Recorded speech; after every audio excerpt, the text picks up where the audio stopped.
on the impact of the IEEE SA standards in emerging technologies. We are fortunate to have you, sir, for this session. I'm fortunate to be here. Thank you. Session is Thank you. All right. Namaskara. How many people are from Karnataka? Okay, I should have asked how many people are not from Karnataka. Everybody is from Karnataka. Oh, one person? You are not from Karnataka? Huh? Karnataka. Okay, sounds good. Okay. But I'm not from Karnataka, okay? So I live in Bangalore now, but I was not born and brought up here. So I know a little bit of Kannada. I can understand, I can speak a bit, but not to the extent of delivering a talk. So I will do that in English, perhaps, right? So how many people are IEEE members here? I see some IEEE jackets. You know, I like what you have done with the IEEE jackets with the name. I think that's pretty cool. I like that. Okay. I hope that next time we will have more IEEE members. I think it's very useful. How many people know about IEEE Standards Association? Okay, there's one gentleman here. Okay, there are 2, 3. Okay. So my aim in this talk is not to finish the slides. Okay. So I will try to make it a little bit interactive. I will go through the presentation. The presentation is kind of boring. Okay. So let's talk to each other, right? So apart from the faculty, can somebody name an IEEE standard that you have come across before that you have been using? Say that again. 802.3. Excellent. So what is that? Huh? 802.3 is not wireless. Try again. Ethernet. So what is Ethernet? LAN man. So that means it has a cable, you know. So you know what is cool about 802.3? So 802.3 was the first approved standard of IEEE ever, okay? That got approved in 1983 and it got published in 1985. That means Ethernet, the LAN man standards, has been there for 40 years, 40 plus years.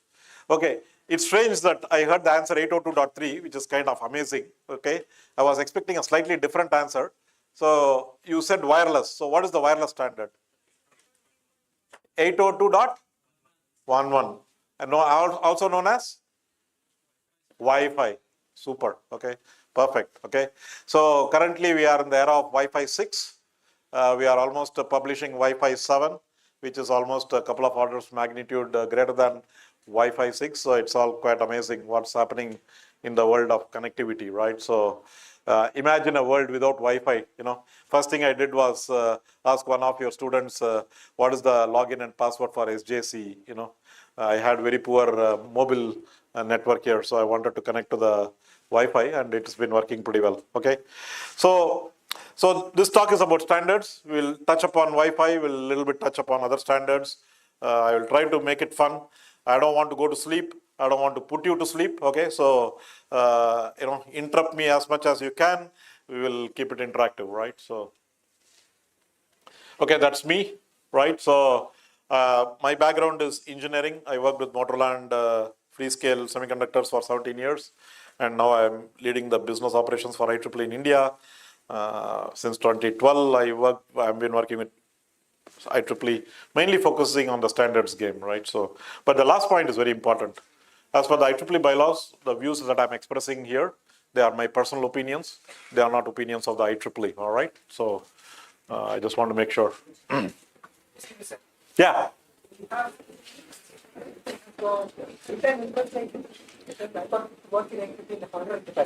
But somebody has to support these honorary people, right?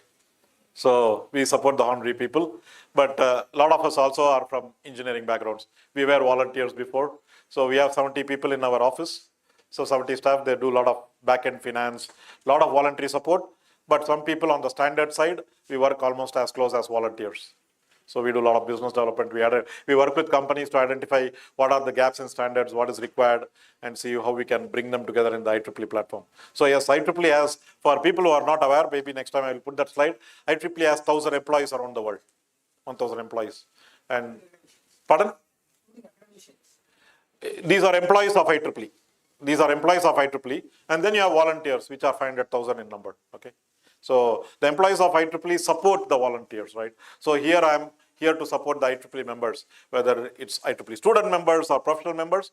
My role is to support them and see how I can address their challenges, how we can bring their ideas into IEEE and take it forward. So those are the roles that we play, right? So I work in India, I work very closely with the sections and the council and the subsections and things like that. So can anybody tell me the tagline of IEEE? Advancing technology for humanity. Amazing, right? So the funny thing about that is, so do you know when the tagline got established? No, right? So anybody? So 2009. So it's what, 15 years back, right? So IEEE realized that, as we progress technology, it is just not about progressing technology, but we have to look at how the technology is making a real world impact on the society, right? I refer back to the talk that was given by the Vice Chancellor, right? He was talking about the number of publications and he was talking about the impact, right? I think this comes close to it, right? I always tell about people who are doing PhD particularly, when you are doing research, spend about 0.5% of your time thinking about why are you doing that research? Of course, the obvious thing is you want to get a degree, and that's fine. Nothing wrong with that, right? So you want to get a degree. But apart from getting a degree, am I moving the needle for the world I live in? Is it making a positive impact? Or how can I incorporate a positive impact of moving the society forward in the research I'm doing? And I'm not saying you should actually do that. Spend about 0.5% of your time thinking about it. Perhaps you might do something about it.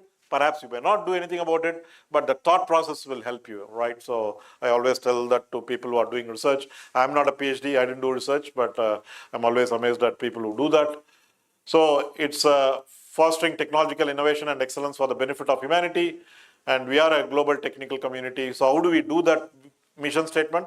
We do that mission statement through the community, through volunteers and academicians and industry professionals and students and people who are in this audience here, right? So quite amazing, And we have about 500,000 members around the world. We are present in 160 countries, right? So, and initially these were just statistics, numbers, I didn't care much for numbers. But then one incident happened in my life which really brought meaning to all these things, in my view, right? So this happened about 8-9 years back. Suddenly IEEE said, I was in Shanghai at that time and for travel, for business. And they said, don't go back to India. You have to go to this place called Burkina Faso, okay? How many people know about this country? Burkina Faso, you know it, right? African country. Where in Africa? It's not sub-Saharan. West Africa. West Africa. It's a landlocked West African country. And you know more than I do because when they said go to Burkina Faso, I had to look at Google Maps saying which continent this country belongs, right? And then it was in West Africa. And very difficult to go from Shanghai to Burkina Faso, okay? Finally, I ended up there, very small country, landlocked country. And I was thinking, how am I going to survive these 3 days? The first contact I had when I landed was somebody came to know that an IEEE person is coming. An IEEE member from Burkina Faso called me and we said that we have a small section here. There are about 20 people who would like to come and meet you, right? This is in Burkina Faso, which I've never heard. Once I met the IEEE members, it didn't feel like I was in a different country. I was talking the same language, the same challenges everywhere, the same kind of fun, and that 3 days, it went so smooth, And that time I realized, what it means to have a global community, to have presence in different countries. Otherwise, these are all just statistics, right? We just treat this as numbers. So it gave some meaning, deep meaning to what it meant. And, it was fun to meet these people. Everybody has the same challenges. They all look at it from different lenses, from their personal lens. But ultimately, that's where the work that we do, global work that we do, applies to everybody. But they take it out in the way that, it fits them, right? So very, very interesting. I was quite impressed with that. As I said, 500,000 technologists and, for the benefit of humanity. And you are in esteemed company, right? A lot of Nobel Prize winners, right? We're IEEE members. That's quite amazing. Jack Kilby used to work for Texas Instruments, right? So, he did the charge coupled device, CCDs, right?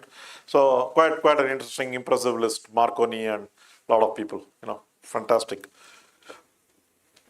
And we have, IEEE started in 1884. under American Institute of Electrical Engineers, and they merged with radio engineers in 1963 to form what we call as IEEE in 1963. And it went from, telephony to television to dealing with robots and AI.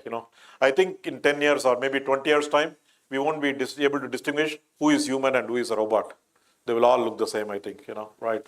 Especially already we are having bionic implants, bionic chips, we will all look the same. Robots are having skins, I don't know how many people watch the Terminator movie, right? Most of us have watched it. You can't distinguish, right? And Terminator movie was amazing. It was, the first one came in 1980s. Can you imagine that? That's what is happening today. How brilliant are these people? Movie makers are sometimes really brilliant. They think 40, 50 years ahead of their time. Quite amazing stuff, right? So there are multiple such movies. I, Robot, for example, brilliant movie, right? And these are all playing out as we speak today in today's world. So in the context of that IEEE, I'm going to talk a little bit about standards. Standards extremely necessary evil, right? So we talked about 802.11, we talked about 802.3, the wireless and the wired standards. Fantastic. Any other standards, non-IEEE, that you come across in your daily life? Indian standards. Can you name an Indian standard? BIS, that's good, So in which equipment have you seen one of the BIS standards? They go with the ISI mark, right? So where do you see an ISI mark? Huh? I can't hear you, sorry. Helmets. Okay, excellent, okay. I wish people buy helmets with the ISI mark. A lot of people wear plastic mugs. Okay, I have seen that. Okay, it's literally a plastic mug so that the police won't catch you. You should care more about your own life than the police catching you. But some helmets I have seen, you can just bend that helmet. Okay, I don't know. Sometimes I've made it a rule in my office that if it is not a standardized helmet, they cannot drive a vehicle. We should care more about our lives. I feel it's not to cheat the police.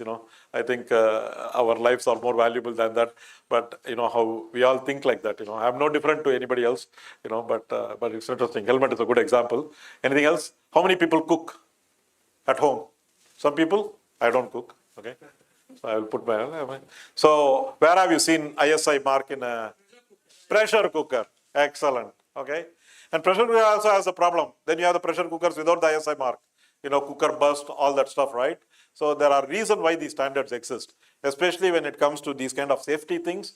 You really want to make sure that you are buying standardized products that will allow for safety, health, and well-being, right? There is a reason why people are doing these standards. Like you care about your head, you care about the pressure cooker. Pressure cooker, high intense pressure. Cooker blasts are dangerous, right? And half the time the cooker is right next to the cylinder, So we need to be careful about these things. So please go home and take a look whether it's an ISI mark pressure cooker that you have, right?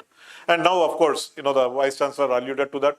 We are all about sustainable future, right? So it's very interesting times we live in. So we talked about wireless, right? And now we are in an era of wireless. I work with David Law. He is a volunteer from Hewlett Packard. He is the chair of the wired 802.3, right? 802.3. And he has a talk, okay? Very funny title to the talk. He says, do not forget the wires, okay? Because everybody is in the wireless era. Somebody should care about the wires too, right? And there is a interesting benchmark that they did.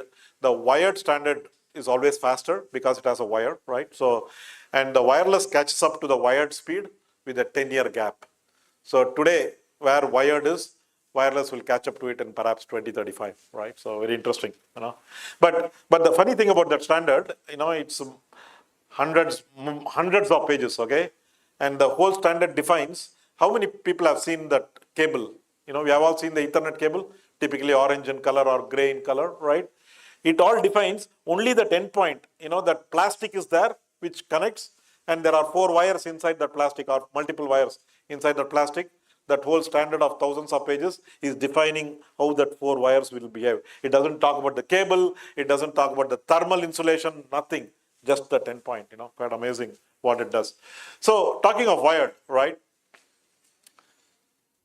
I don't know, maybe there are a lot of Gen Zs in the room. I would like to call myself a Gen Z, but I'm not for sure. So, I wish I was. I'm a millennial, unfortunately, right? Or fortunately, anyway. Uh, when internet came into being and 802.11, the original version, it was mainly to do emails, and when how many people know the TCP/IP protocol? We have communication engineers here, ECE, electrical, TCP/IP, okay? Surely everybody should know TCP/IP. Today, no TCP/IP, nothing else will exist, okay? So before TCP/IP, right? So if you had a gmail.com email address, you could only send an email to another gmail.com. Okay, you cannot send an email to anybody else. You could send the email only to the same domain. How, can you imagine a world where you can only send it to the same domain? Like, the world won't exist the way we live, right? So then TCP/IP came, shattered that entire myth, right? So now you can do everything in the internet. You can send emails across. And then the evolution took place. Now we are in this Wi-Fi 6. Wi-Fi 7 is about to come out. Wi-Fi 6 is called AX. In fact, we started doing this numbering terminology only from Wi-Fi 4 about a decade back, maybe, right? Before that, we didn't have it. Then the alphabets were getting very complex. We don't want to call it 802.11 A, C, B, G, B. Who cares, right? And at the same time, the long-term evolution started calling it 3G, 4G, 5G. So we wanted to map it with the, so Wi-Fi is called fixed wireless, and the other one is called mobile wireless. When you go to the data plan, when we say what we call as data, that's called mobile wireless, this fixed wireless. And there's a lot of clash happening at this point of time because fixed wireless is almost getting mobile. Now you can have Wi-Fi in a plane, Wi-Fi in a train, you can have Wi-Fi in hundreds of different places, So they say that 70% of data that is generated through all these things is evacuated by IEEE technologies. 70% of data around the world. Can you imagine that amount of data? It's incredible. But having said that, we are in this era. You can pretty much, now there was recently I saw in the shop, the washing machine has a Wi-Fi enabled, maybe you can say that from work, I can start my washing machine. I don't know, whatever, right? But I travel by metro. My office is fairly on the green line in Bangalore. I live in Bangalore. And when you are 5-10 minutes when you're on the metro, I like to do some social analysis, what do people wear, nowadays I don't see anybody wearing saris. You are the two strange ones here, okay? Nobody, okay? So, at least few people wear saris, nobody wears dhotis, for example. That is, if I used to live in Delhi, sometimes I run these experiments, I will tell my wife that I'm going to wear a dhoti and go to the Delhi Mall. She will plead with me, please don't do that, okay? So anyway, I will rock up, right, with the dhoti. And at the security guard, they want to do a pocket check, okay? And then I'm there with the dhoti, okay, hang on, I don't know what to do. My protocol is broken here. You don't have pockets, So it's funny, right? And everybody's on a phone today when I go on the metro. And everybody is doing live streaming of data. Nobody is watching downloaded videos, none of that stuff. They are on Insta. And sometimes somebody's Insta gets me interested, oh, what are you watching? I also want to watch that, so it's funny, right? So, but it happens, right? Live stream. High quality data, that's the world we are living in today. Improve the quality of life. I was just telling your director, and hopefully we'll connect separately. Technologies are coming in together very rapidly. And I like the fact that this university is called Science and Technology University because, I feel that it's colliding significantly, what is science and what is technology, for example, right? If you look at data science, machine learning, a lot of people consider it as computer science engineering, but quite a few bachelor of computer science, they teach data science, right? You don't need to be an engineer to know data science. And today's world is all around data science, right? Machine learning. So I think science and technology is coming together. You have environmental engineering, you have climate science, So these worlds are colliding. And within IEEE, 30 years back, I don't know how many people know that, you needed to be an engineer to be a member. Today, we don't need to be an engineer. You can be a medical doctor. In fact, I was working with the working group chair of IEEE standards from Philips. 3 years I was working with them, and I didn't realize he was from Philips, so I thought he did a PhD. So I asked him, which branch, what did you do in your PhD? He said, I never did a PhD. Then I said, you have a doctor title, right? So then he said, I'm a medical doctor, right? And he was developing an IEEE standard, which makes a lot of sense, like medical devices use a lot of technology today. And I would be very worried if engineers develop medical technology, okay?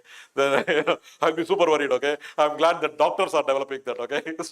So it's bringing these people together, right? Engineers always are very utopian in their thinking.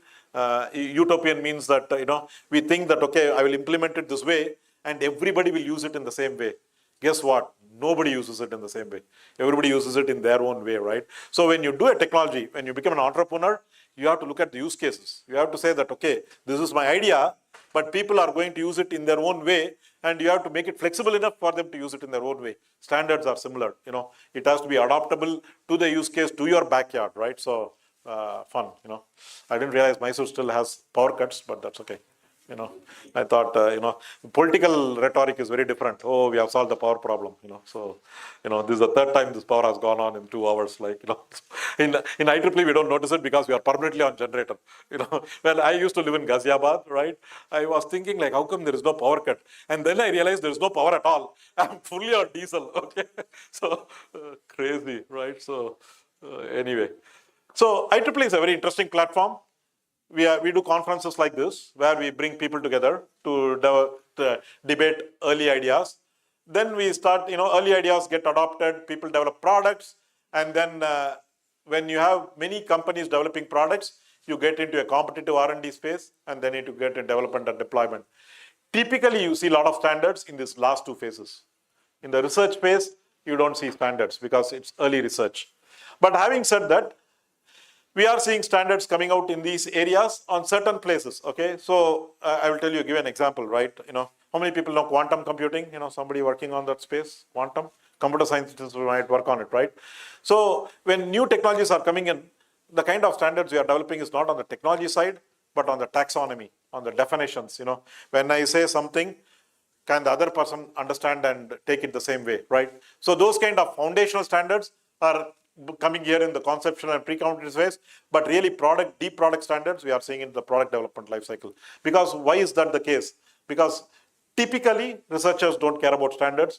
Who care about standards? Somebody who want to sell on the market. If you are developing a product and you want to sell that product in the market, then you want to care about standards, right? Researchers are not doing that, but now we are seeing that shift also because a lot of researchers want to become entrepreneurs. They want to convert their research idea into a product.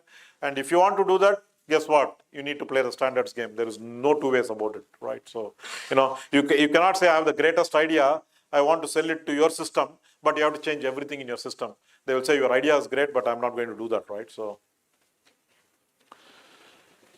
I will skip this slide, So basically, what do standards do? You have a great idea, and then it's a practical implementation of that great idea through standards, right? So somebody thought that we should be, why should we send data only through wires? Why can't we send it through wireless medium, right? So Wi-Fi was born. So the great idea, 802.11, practical implementation through Cisco, Juniper, everybody else, right? And now Wi-Fi is evolving itself, now they are going to transmit data through light, So there's a standard where light photons will be used to transmit data. How cool is that? Like crazy, right? So unbelievable. Technology innovation is going at a pace that, I think it's beyond our imagination sometimes.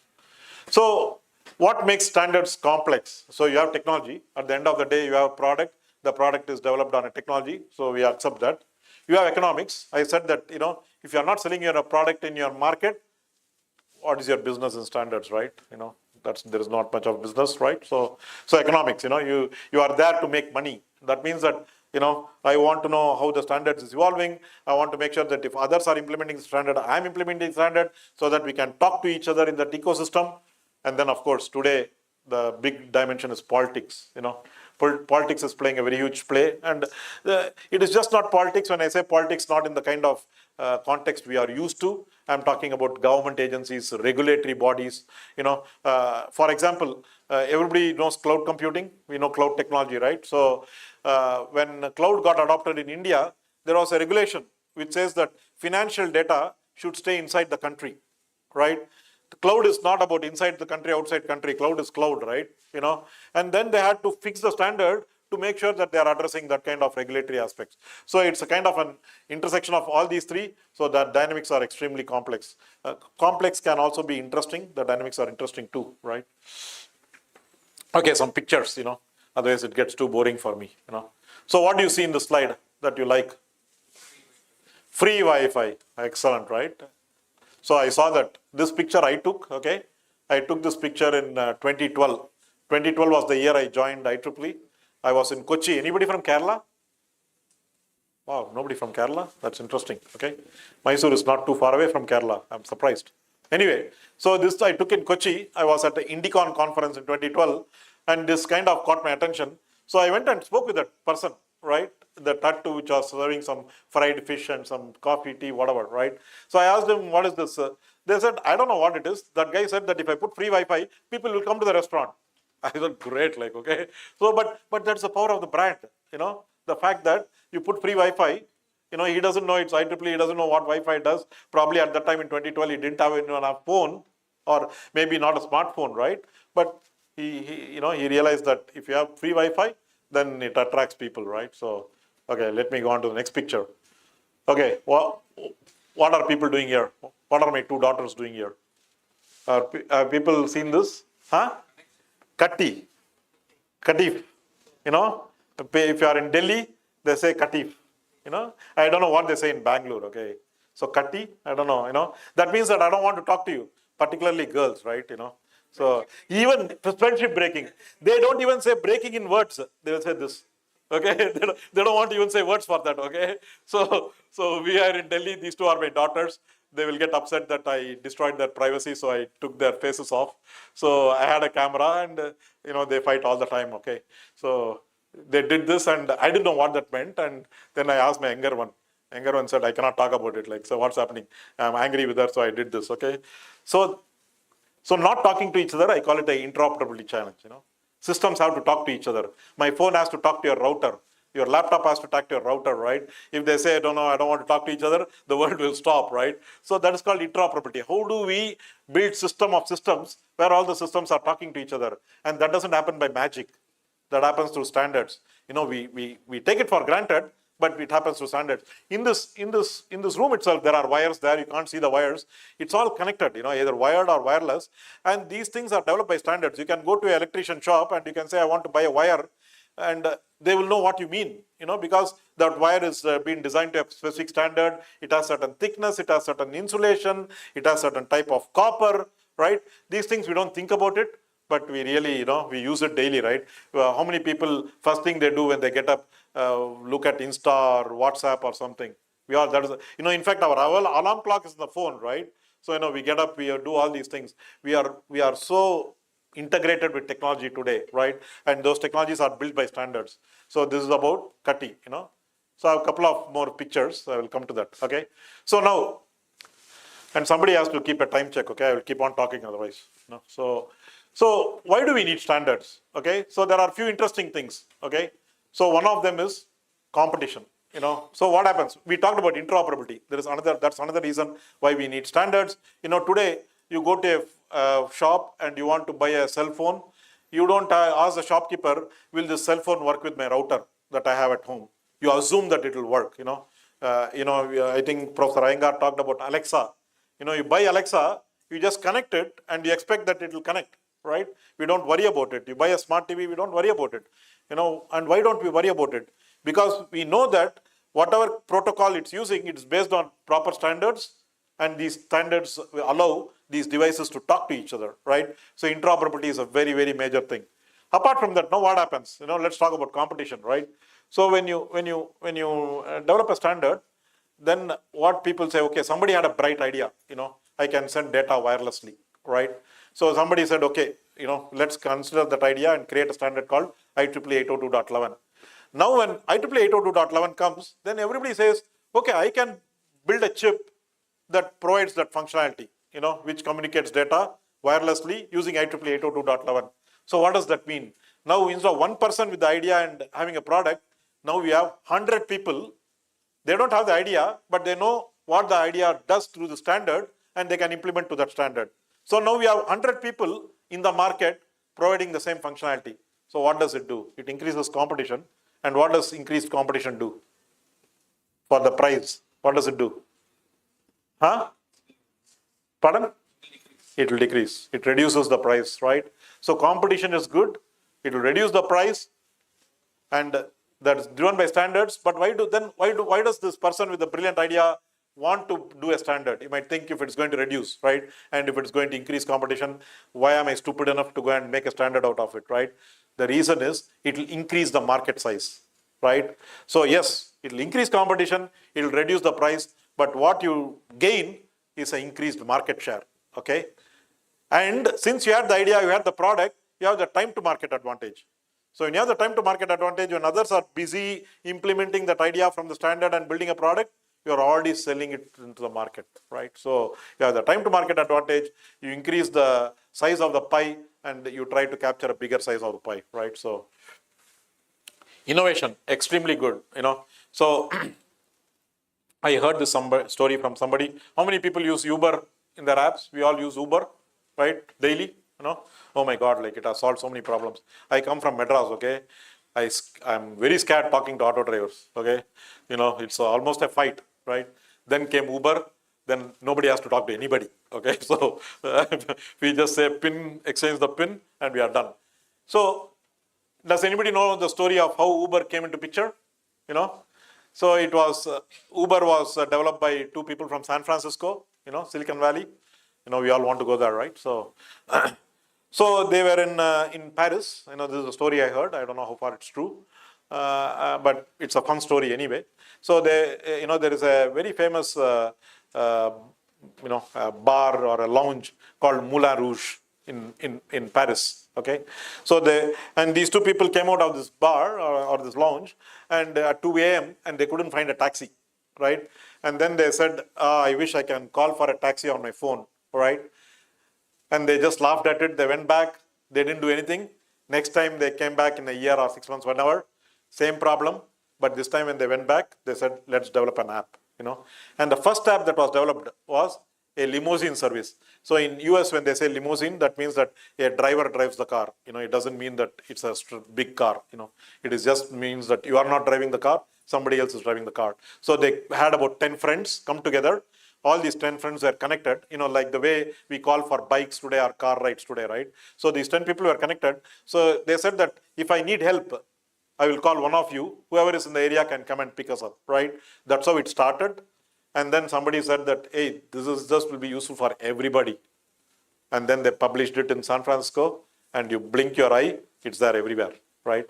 Either Uber is there or some form of Uber is there, And now it has gone to the next level. It's funny, right? Like, how did it happen?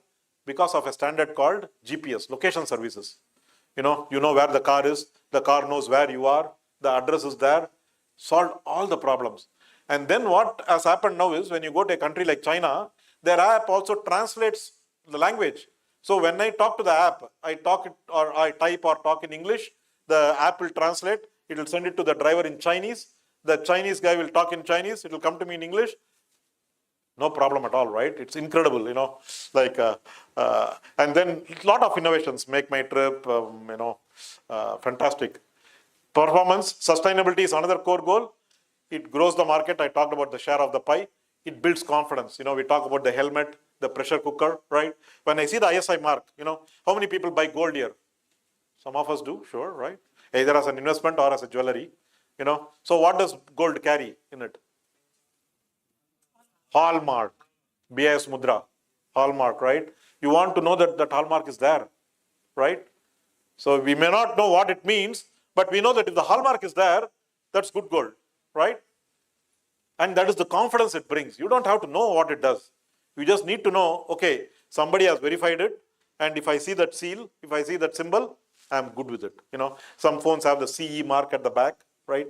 That is also a certification mark, right? So ISI, these are all marks, which says that it gives you confidence. Okay, now I know what I'm buying. That means especially with gold, then I can go back and sell it to anybody else, right? So it's important to do that. Okay, how many people know of this movie? Anybody? Huh? Have you seen, how many people have seen this movie? How many people have seen this movie every day?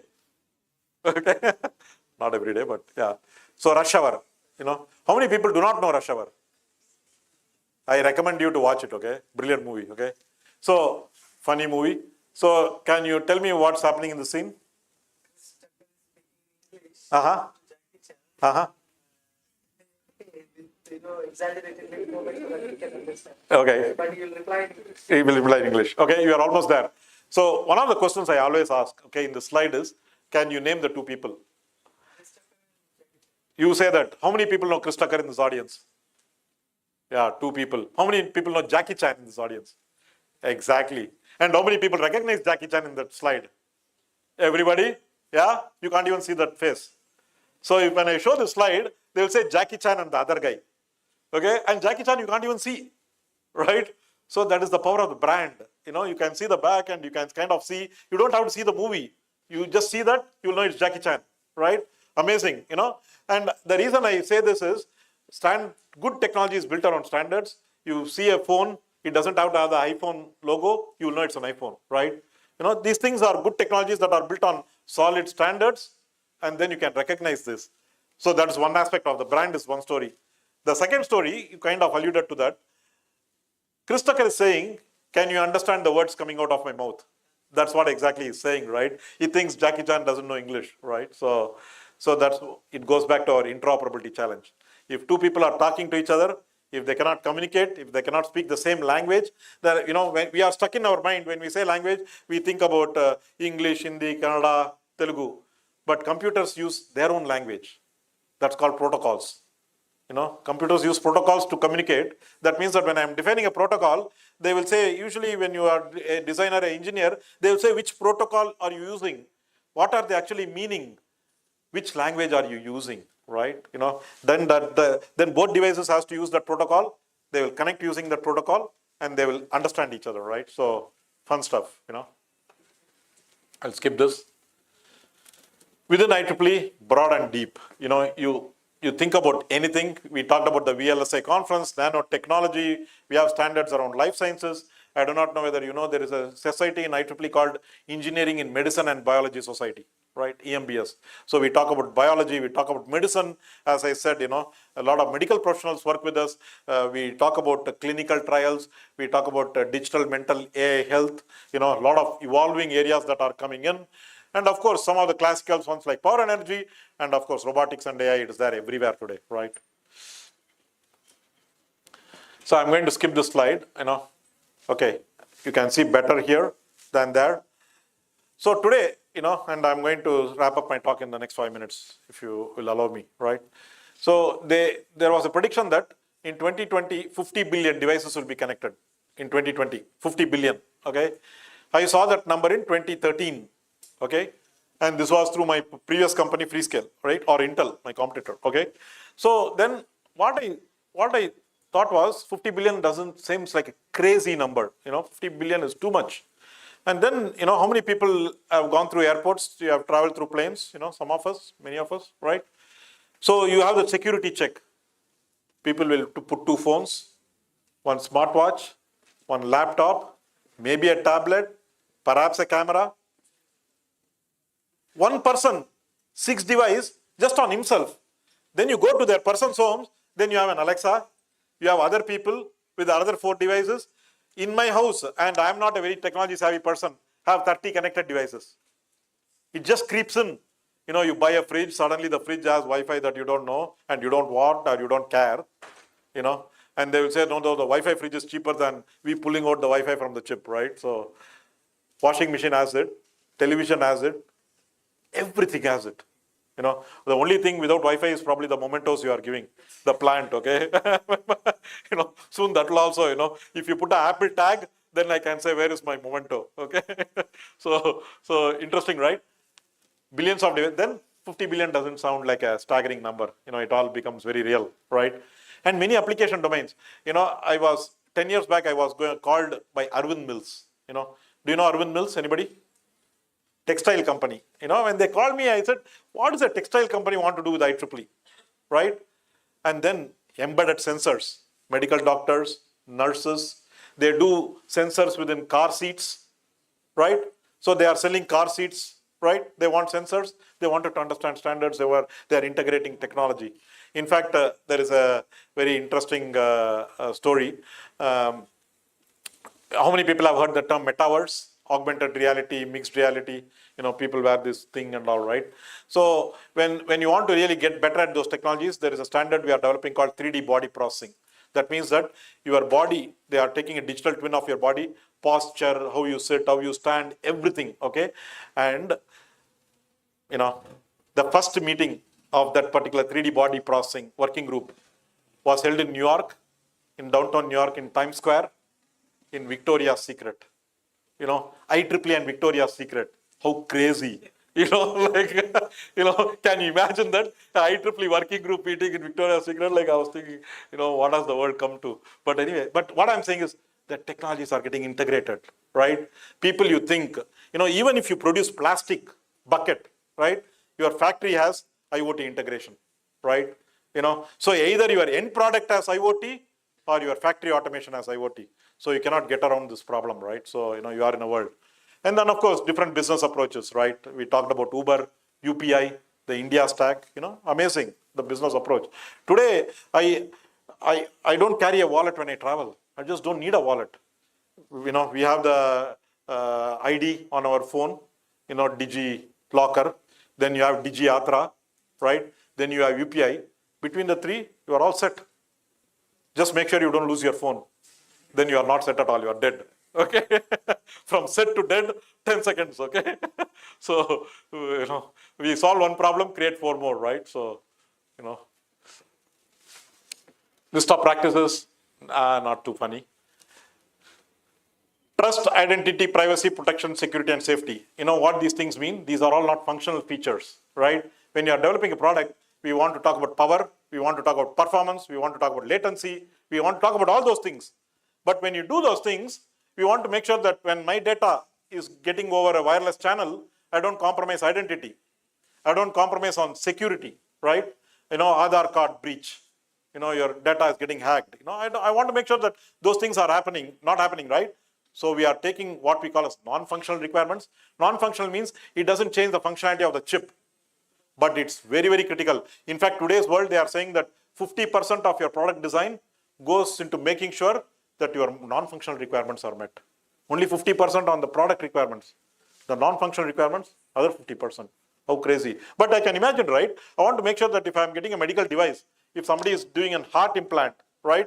I want to make sure that the software doesn't get hacked, I want to make sure that if naturally I don't get dead, somebody doesn't hack me to death, right? Dick Cheney, vice president, he never used to put a pacemaker.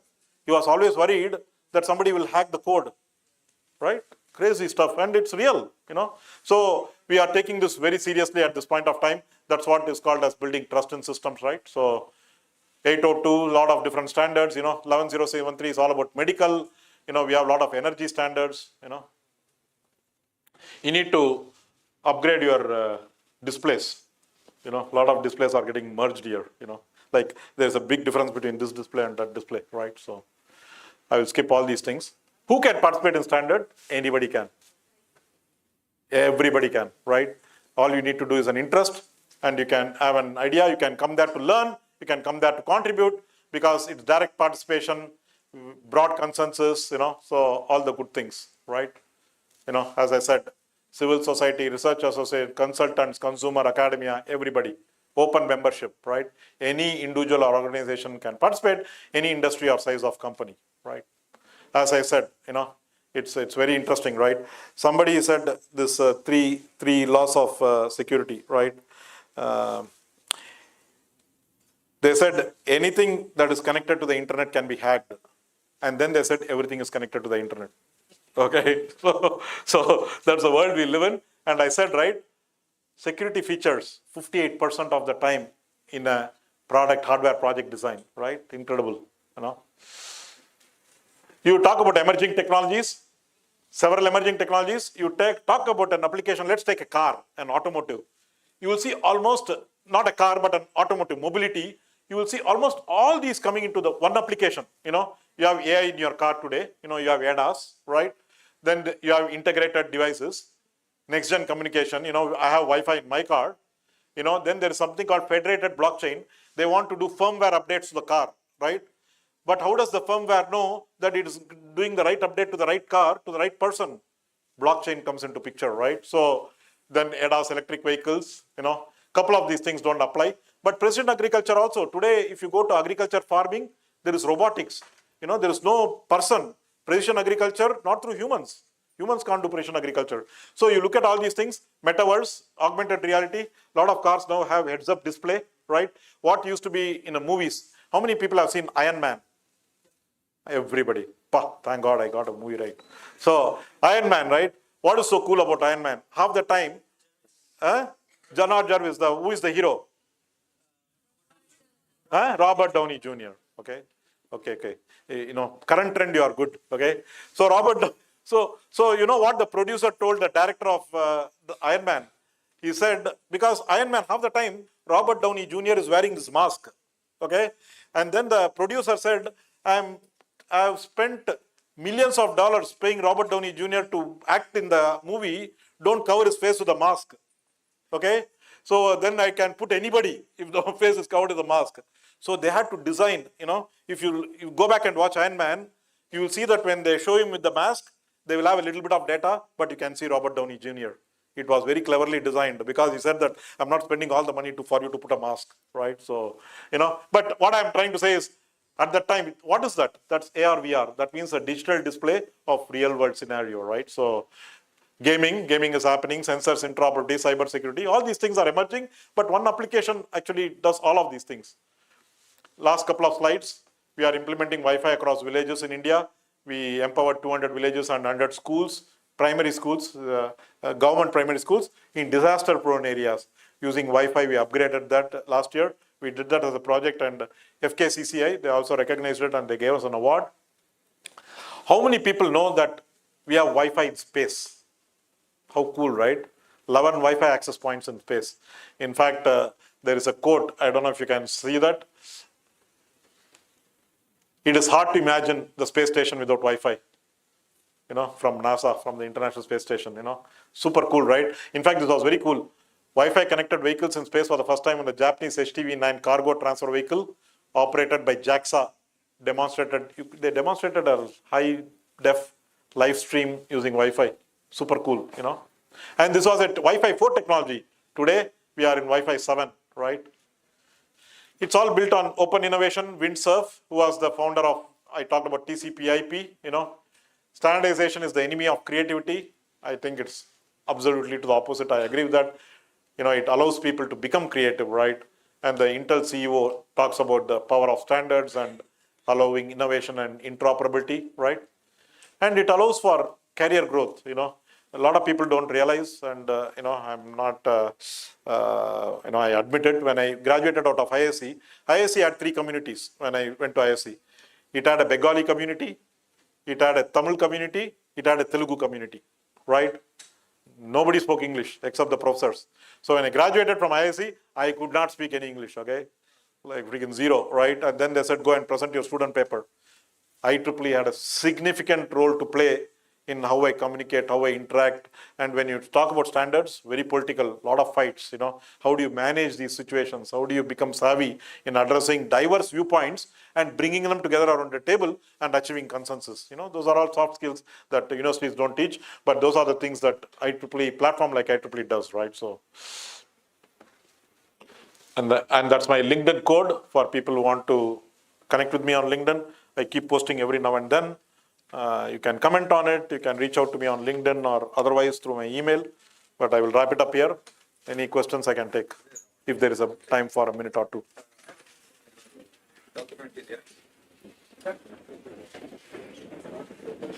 When the standard is being revised, new standards being formed. Okay. It normally constitutes working groups. Correct. Now, to say that anybody can participate in the formation of the standard. Correct. Even outside comes up with transition. Correct. What is the guarantee that it's standard is considered? If you are part of the working group, Not part of you become part of the working group. it.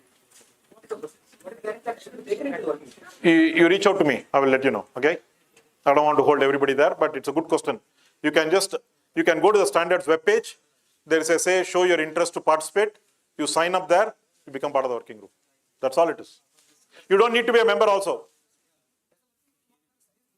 No. Wi-Fi has 800 people. Bigger the size, tougher the consensus. You have to bring everybody together, right?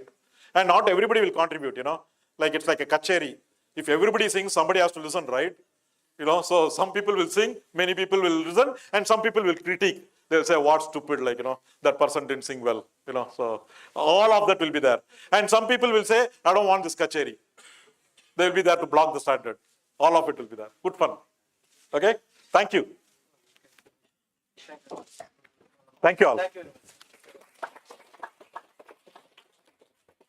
Thank you, sir. I would like to extend heartfelt thanks to our esteemed speaker, Srikanth Chandrasekhan, sir, for sharing his valuable insights and expertise with us today on IEEE standards in emerging technologies.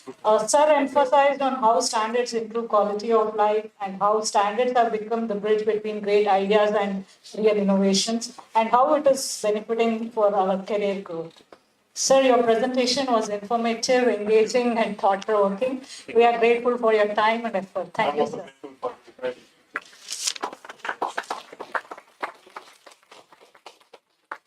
We have next a keynote address on greening the supply chain, robotics at the intersection of automation and sustainability by Ashish Kumar Nandi, Vice President, Fulfillment and Services, Radical, Atlanta, US.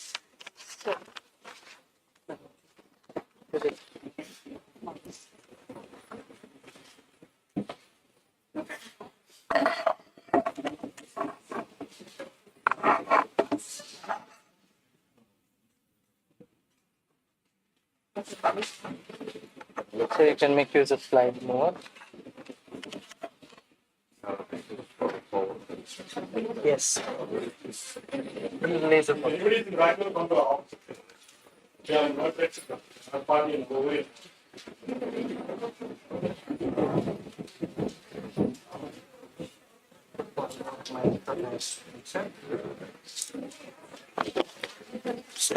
Allow you. Let me just connect the distance cable. Do you want this? No, No, right? I'm just.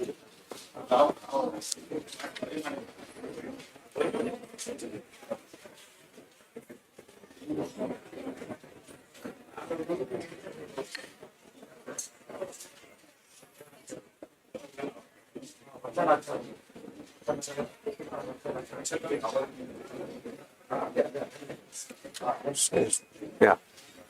Presentation on. Yeah.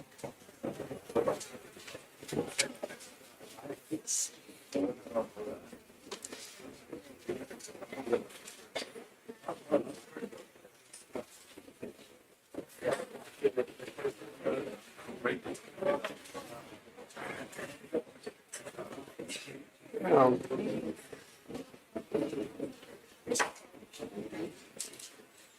to get the lights.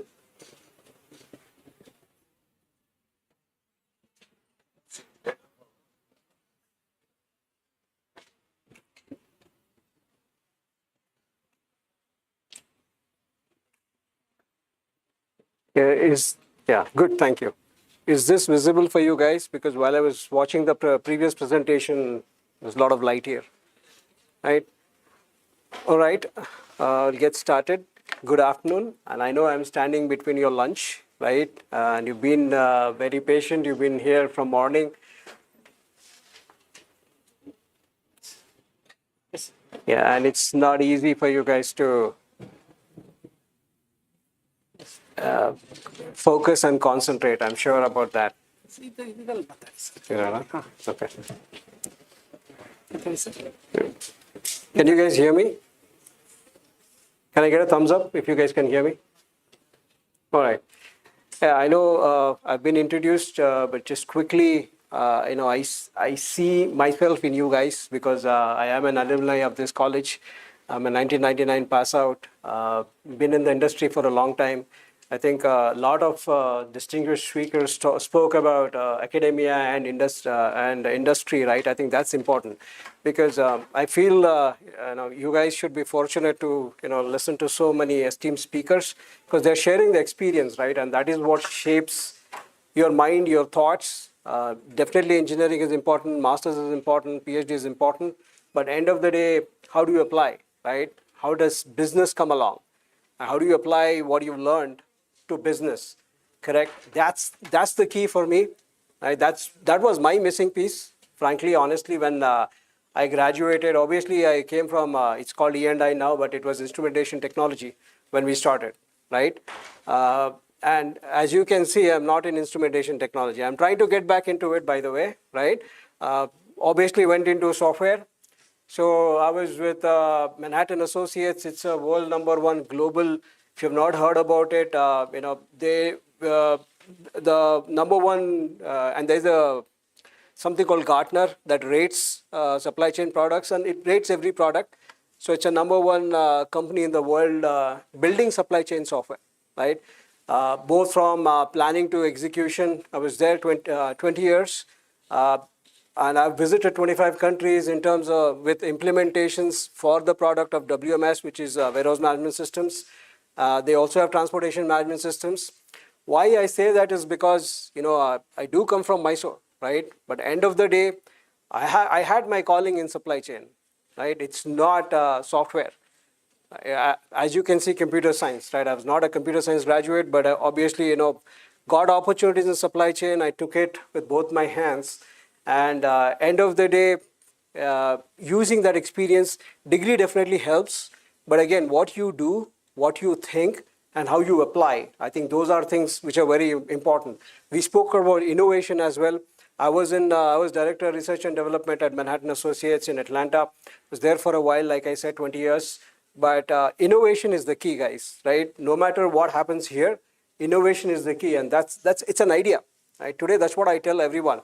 I am one of the youngest vice presidents in the company. We are 36,000 employees across the globe. One thing I say is, when they ask, right, how do you manage everything? It's not easy, right? You grow in your career, you make a contribution. You're at different levels. You're a software engineer, senior software engineer. You become principal, then you become a manager, then you become a associate director. Senior director, vice president, doesn't matter. We are in a knowledge-based industry, right? That is what I tell everybody. You have to have your feet to the ground. You have to be hands-on. Those are things I think, I'm just saying that it doesn't pertain to green energy and supply chain, but because I see a lot of faces, I see myself in you guys also, right? Those are things that you want to keep in mind, correct? Having said that, so today, my topic of presentation is greening the supply chain. I don't want it to be boring, obviously, right? I have a few videos so that will keep you awake so that you can be awake till the lunchtime.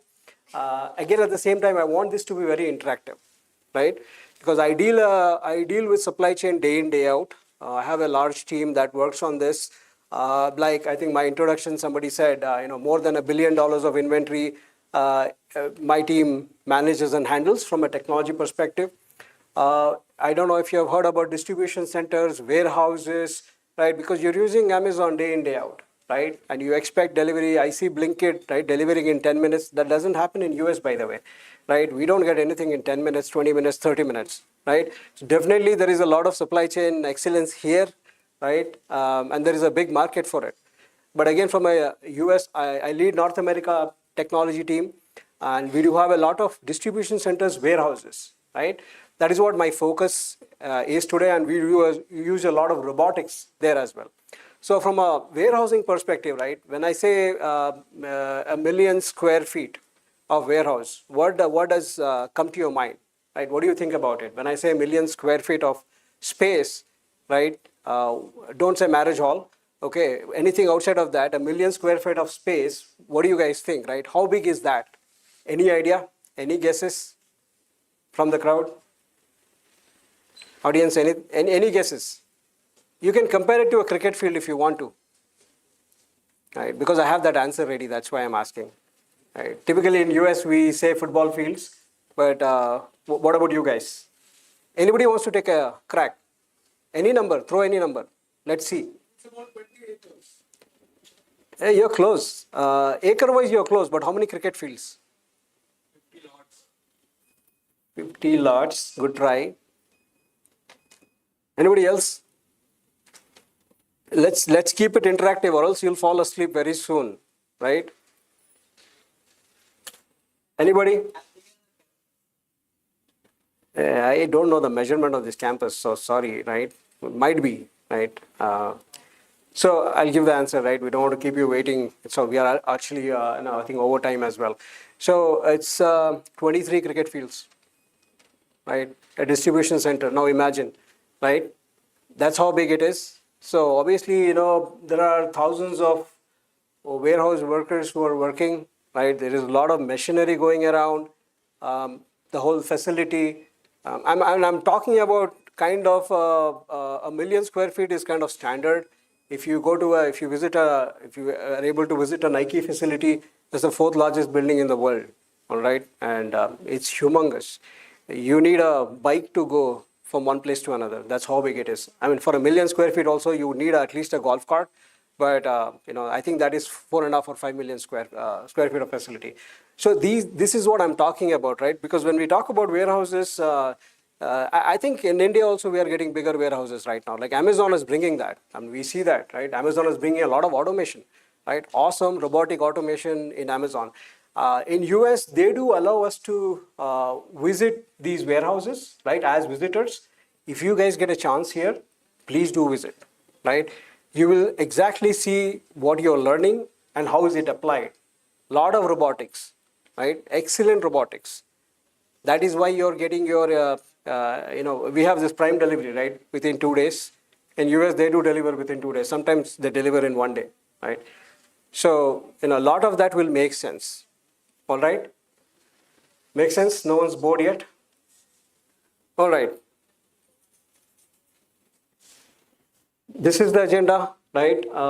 Basically, I did the introduction. There are some key concepts that I want to talk about because we are going to be talking about, emerging electronics with green energy, right? I mean, obviously, green energy is a buzzword today, but, are we really implementing it?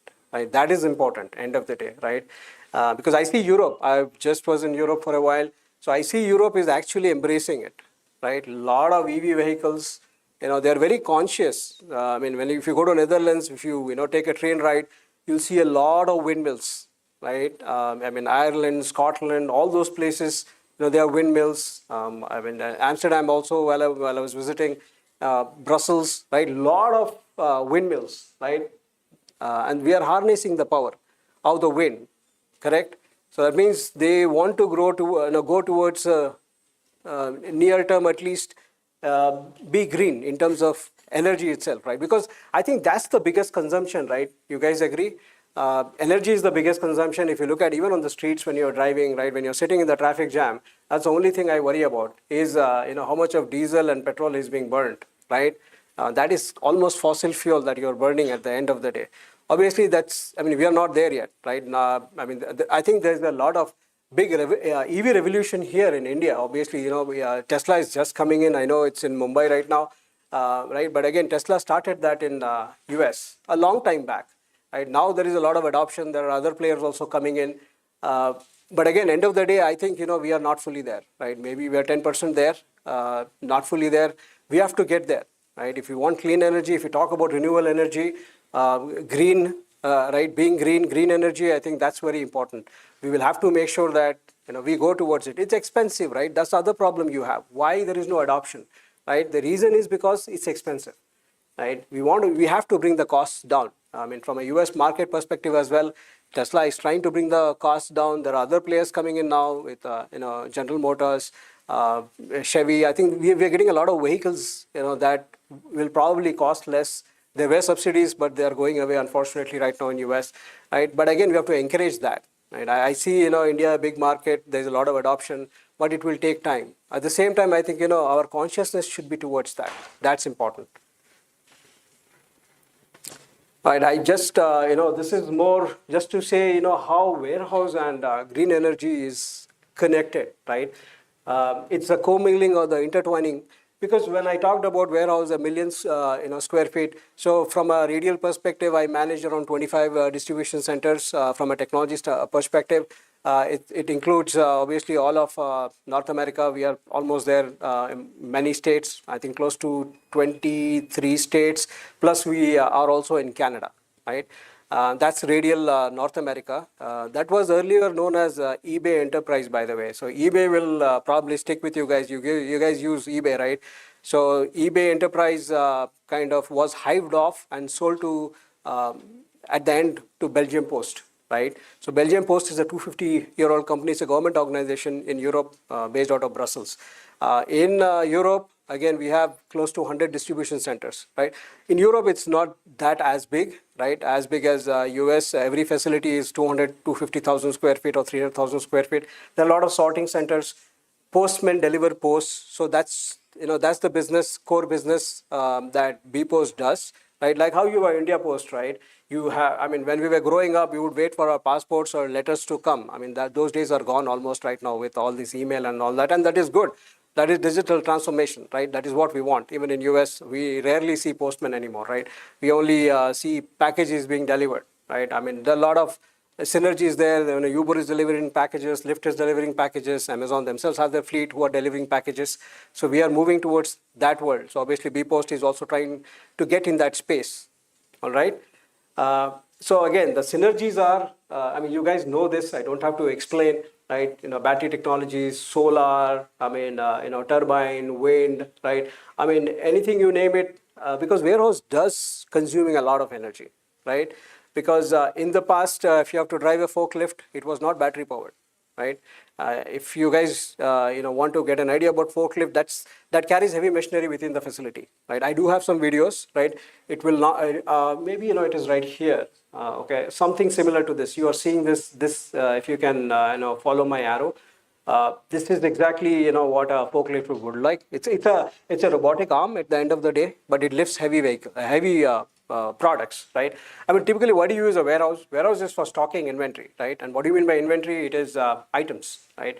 Like suppose you're ordering a refrigerator, it is coming from somewhere, right? It is not magically appearing in front of your doorstep. It's in a warehouse, right? And obviously, there's a lot of cloud computing today with. Basically, the supply chain software is going to tell you this is the nearest site or warehouse from where you can ship this product, right? I mean, it is very efficient. The transportation is efficient. Your ordering is very efficient. You have an order management system. Again, you have this whole blockchain as well, right? It's a huge space when you look at supply chain. It's not just WMS, TMS, order management system. There's a lot that goes into the making of supply chain. End of the day, right? But again, the reason is, it comes from a facility or a warehouse, right? That means, right, there's a lot of workforce working there and also a lot of inventory. Like I said, we have large customers. Some of them you will know, right? I don't know, Kim Kardashian's brand is here. We used to have Skims in the past, right? Pretty famous. Then we have Estee Lauder group of companies. This is Joe Malone, MAC, Clinique. I mean, I'm sure, you guys know about these brands, right? We ship them, right? We manage distribution for them. We manage transportation for them, and we ship them across North America, right? Both West Coast and East Coast, right? So they are really, the reason I'm saying this is because they're really expensive products, right? Sometimes this small perfume bottle is $2,000, right? Dollars I'm talking about, right? They're really expensive. We have cage locations. Whole sort of, it's like a gold mine. Sometimes I say, warehouse is like a gold mine, right? You have more than $1 billion of worth of inventory sitting right there. And like that, we've got 25 distribution centers. Not everything is super expensive, but again, at the end of the day, when you look at the value of the inventory that is in the facility, that is something that, we treasure. And that is why, warehouses are really, really important, right? Because you get your order, all the fulfillment is done within a facility and then goes to your homes, basically, transportation, right? So the initiative here is to go to green, a lot of the warehouses, we would like to have them solar panels because it consumes a lot of energy, right? If you look at, 500 to 800 folks working every shift, the machinery running, right? The forklift running, even the locations, the lighting. There's a lot that goes into maintaining a single facility, right? There's a lot of energy being used, and that is where we are trying to look at how we can have battery-operated forklifts, for example, right? Battery-operated voice picking systems where you can speak, use mobile devices to pick and pack and receive inventory, right? So most of it is battery-operated. We are also looking at solar panels, right? So that you can build energy right there and use less of electricity. I mean, sometimes electricity is also not hydroelectric, right? At least for the most part, in US either it's nuclear or obviously fossil fuel, right? So those are areas that we can definitely cut expenses or move towards green energy. I'll move on. These are really dry subjects, right? I don't want you to, go. I don't want to drain the slide with these, but again, when I look at across sectors, right? Mobility, manufacturing, logistics, electricity is becoming the universal energy language, right? You need electricity for everything. Can anybody survive without electricity, right? No businesses can thrive without electricity, for sure. That's your basic requirement. End of the day, and that's similar, in terms of fulfillment centers also, or distribution centers or warehouses, right? We do need electricity, and that is exactly where I think both worlds can meet, right? When I talk about green energy and also electronics, right? Because a lot of the stuff that we use in the facilities, right? I'm going to show some videos as well where it will make things more clearer for you guys. Like the automation, the bots that move, those are things that are powered by advanced electronics, right? Because I mean, I don't know if you've heard about Roomba, the thing that cleans your home, right? That is solid electronics in there, right? Because all the chips that we have, that drives or powers that little Roomba, right? When you open it or when you do a study on it, you'll marvel at the way we have come this far, and such a small device, right, is powered by so much of electronics. Again, I have some examples that I can share, and there's a video hopefully you can play, right? The other thing I wanted to really highlight was, your EVs, right? Today, the battery, the technology is still advancing. Every year on year, we are seeing, when I do have a Tesla myself, right? I've been using it for 4 years now. So the range anxiety is always there, right? Because the Tesla that I have gives me around 300 miles only. And in US, if I have to say, go from Atlanta to Florida, it takes around 6 to 7 hours, right? And it is around 700 miles, all right? So now if I have to go to Florida with my Tesla, which my kids and my family hate, I have to do 2 stops at least, right? Because I need to supercharge them. But that is not the case with my gas-powered vehicle, right? I can probably do almost, without a pit stop, I can go to Florida, right? And anytime I need to charge my Tesla, it takes 45 minutes because I need to charge it to the maximum or to a point where I can go to the next supercharger station, right? But again, Tesla is smart. Tesla is not a car. That's what I say to everybody, right? It's a computer. You sit there. I mean, I've experienced the FSD as well, which is amazing, right? Which is not bad at all. Obviously, they'll have to innovate a little more. But end of the day, it's a computer, right? And it is using batteries, correct? So again, there is a possibility that it can be hacked, obviously. But again, leaving that out, everything is fine.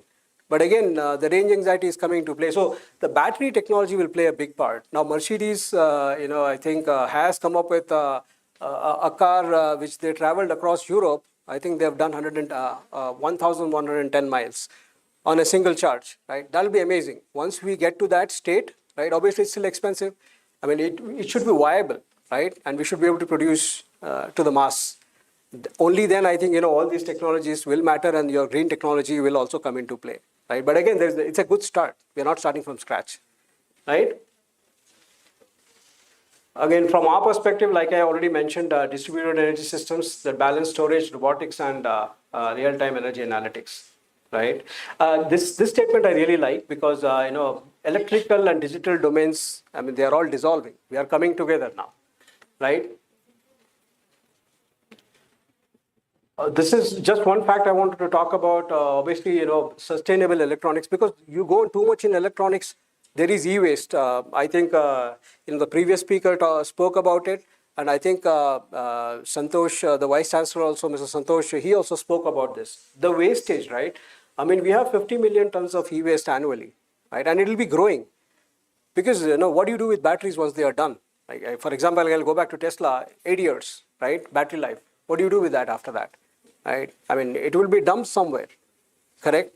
And that's going to be lethal, right, to the environment. One way, on one statement, we are saying we are moving towards green technology, a better planet Earth. But on the side, when we look at sustainability, right, 50 million tons of waste. So I think we got to get creative here. Obviously, there is a lot of again, innovation going in this space. How do I reuse it, right? Like I mentioned, emerging technologies and material science, additive manufacturing, recycling, they are changing how devices are being made and remade. I think that's a huge opportunity if you look at it, right? It's a challenge, but again, every challenge has its own opportunities again, right? And that's one area I think, folks don't want to go towards that, right? I don't want to handle waste. But there is an opportunity in handling waste too, right? So I think, it's a new paradigm shift at the end of the day.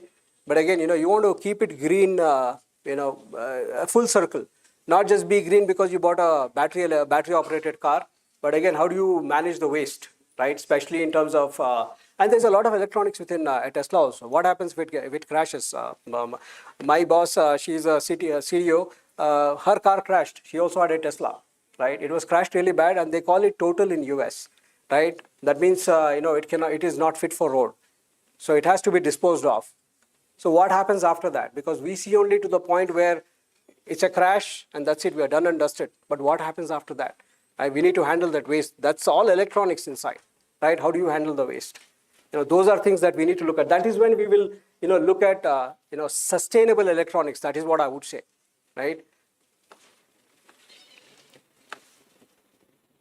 Again, and I kind of covered this, but again, green manufacturing and supply chain resilience, because there's a lot of commonality. And when I look at fulfillment logistics systems, right? I mean, IoT driven, I think we spoke a lot about IoT, because my warehouse operation is all about IoT, correct? Because we have, we've got a few systems that are on cloud, Google Cloud Platform, then we've got Microsoft Azure and AWS, right? So a lot of the devices that are being used in the warehouses are connecting to cloud-based systems, right? My WMS, TMS, a lot of the application software is sitting in the cloud, right? So end of the day, even in automation systems that I'll be showing you, right, videos, they are in cloud. So there's a lot of IoT. And, we all know how important wireless is, right? So, I mean, can anybody, in today's world, if I turn the wireless router, right, I am sure everybody in the house will come running, right? Because this I see in my house. If I have a 16-year-old and a 10-year-old and my wife too, right? They're all glued to their phones and tablets pretty much most of the day. There is no time and, earlier we would be rationed to say when we were kids, 30 minutes TV, that's it. I studied in Ramakrishna Vidyashala and they would allow us to watch 30 minutes of Chitrahar or 30 minutes of news. And Chitrahar wouldn't come every day, right? It's once a week. So every day, 30 minutes and then lights off, TV is off, everything is off. My house, it's impossible. So if I have to get everybody to the dining table, I have to switch off the Wi-Fi. That's it. Disconnect Wi-Fi. You will see everybody downstairs. Even my dog comes down, right? Because he sees all of us. Couldn't, right? It's like family time. So that's how important it is today in today's world, right? That's how we feel connected. It's a boon. I feel it's a boon. A little bit of curse also, right? We have to use any technology that comes our way in a reasonable manner, right? We don't want to lose the social fabric, right? Because human interaction is still important. At the end of the day, human beings are driving a lot of this stuff, right? And agree or not, you guys are writing research papers, right? You want that to be published. That's an idea, right? That's a thought. That's a process, right? End of the day, you want it to work, right? You want your papers to see the light of the day, right? And a lot of it is in this space, right? I mean, in US, we work very closely with MIT, Georgia Tech. From my previous organization, I would go to Georgia Tech and I would feel that to hire basically, not for fun. We would go there to hire and we would get interviewed in return, right? Literally, I have to go in as if I am going to be interviewed. They come back and ask, because we've got Apples of the world, Googles of the world, Manhattan Associates of the world going there, and when we start selling the job and the job profile, they'll start asking questions back, right? What will I do in your company? What is the kind of work that you're going to give me, right? Are you going to make me work on AI? Do you have any AI projects, right?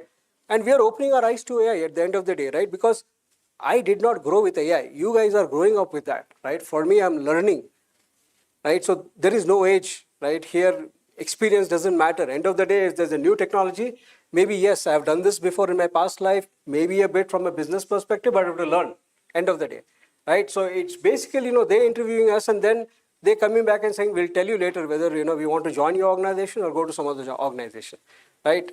So that's how tough the market is. Like students like you pick and choose where you want to go, right? And that's because of the foundation that they have. Because they are working as interns right from, this is engineering I'm talking about, right? First or the second semester. They're working as interns in companies, right? I have an internship program in Manhattan that I had started working with, and we would have at least 40 students from Georgia Tech and various other Vanderbilt, a lot of universities coming and working with us. Second, third, fourth, and at fourth, I would have developed, it's beneficial for us. It's an ecosystem that you build, right? Because if the kids are good, then we can actually hire them after they graduate. Third or the fourth semester, some of them would come and say, we have done enough with you guys, we want to explore something else, right? So I think that's the confidence I like, right? Because that's how you should be. If you're learning something, apply it, right? Do internships. That is where it will see the light of the day, end of the day, right? This is convergence. I'll skip this slide. I think I spoke enough. Okay. So I was talking about the warehouse, right? So there's one of our warehouses. This is probably the Atlanta one that we have. And you look at all the machinery that we use within the facilities, right? You've got a forklift that's battery operated. Then you've got conveyors. Oh, what's wrong here? Okay. You've got conveyors, right? That is, like I said, it's a 1 million square feet facility. You cannot carry boxes in hand from one place to another, right? When you receive a product, once you pick your product, when you pack your product, you throw it on the conveyors basically. And there are sensors, right? There are intelligent systems that basically will divert it to the right locations, even after packing to the trailers, right? So there's a lot of automation going on, right, within the facility.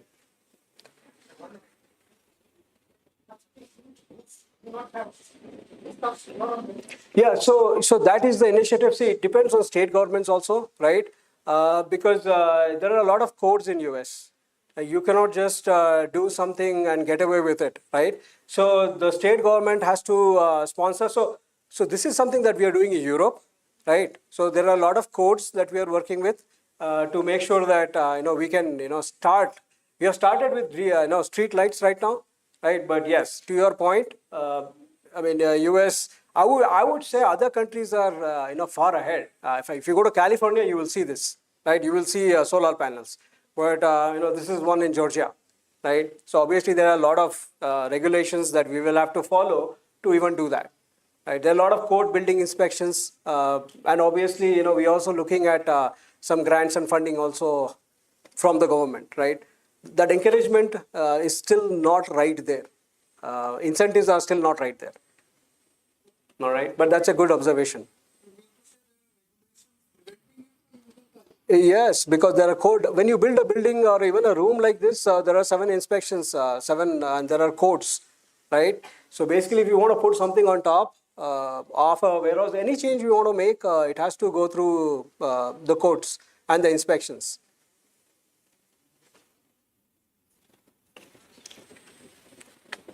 All right, let's go to the next one. So this is, I don't think you guys are able to see it, but this is the layout within the facility, right? I won't want to drain this slide. Let's go here, right? Again, warehouse robotics, a lot of light here, but warehouse robotics, very important for us. I think, the one that you look at here is, very important for this conference is carbon neutral footprint, right? We definitely, the carbon neutral footprint, because most of the robotics is battery operated, right? And I'll show you some of the robotics videos, and you'll understand that better, because we use a lot of battery technology, right? And obviously there's a lot of high-powered advanced electronics also, which is driving these robots. But that's one of the primary reasons. Obviously there's a cost factor to it as well. right? We measure throughput, right? Through UPH, units pick per hour, for example, right? How many units does a picker pick within an hour, right? From the best, one of the best warehouses also we have seen 100, 150, a person picking 150 products, and depends on the product size and all that stuff, right? If it's a refrigerator, you cannot do 150, but again, if it's apparel or cosmetics, you could do 150, 200 easily, right? But when we start using robotics, right, because it's expensive, end of the day, installation is important, minimum investment in a robotic, even a conveyor like that, close to 10 to $15 million, right? So we'll have to justify or have a ROI at the end of the day, correct? So when I look at automation, it's 2x or 3x. That means they can do 250 to 300 UPH. And it matters because that doesn't go down, right? I mean, we do have labor shortages. I mean, during COVID, we had a big challenge. Volumes went through the roof, but very few folks to work in the facilities. Robots can come and help you at that point in time because they don't take vacation, right? They're always there. So those things matter too. But end of the day, return of investment, operational efficiency, labor and safety solution, because there are regulations, labor laws as well, injuries in the facility. Those are things that we need to take care of as well, because there are heavy products, heavy machinery that is being used within the facility, right? If there's an injury, obviously, it is from our perspective, the facility has to take care, and the radial has to take care, and there's a cost associated with that too, right? With automation, obviously, or robotics, that's one thing we can get away with. So again, if you guys are interested in robotics, there are different types of robotics, right? You've got autonomous mobile robots, which we call AMRs. We've got automated storage and retrieval systems. We've got robotic arms. So I'm going to show you, some videos next about autonomous mobile robots. And because if you see, then it makes sense, right? If you read a couple of lines, you're like, I really don't understand what you're saying, right? But if you see a video, hopefully it'll make sense. Just watch this video. Okay.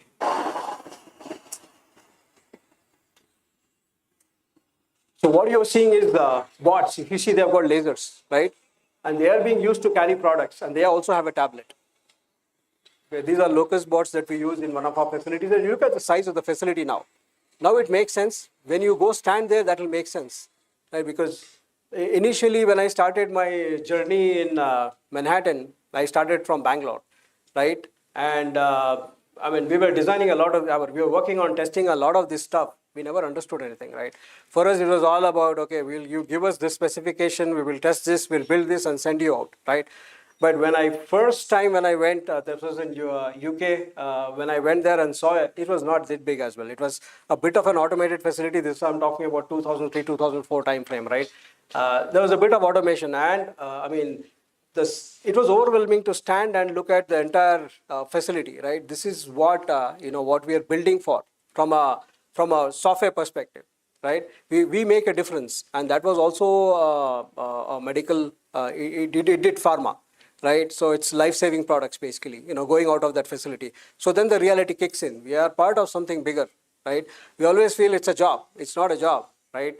If we mess up, right? Software messes up, then we end up missing SLAs.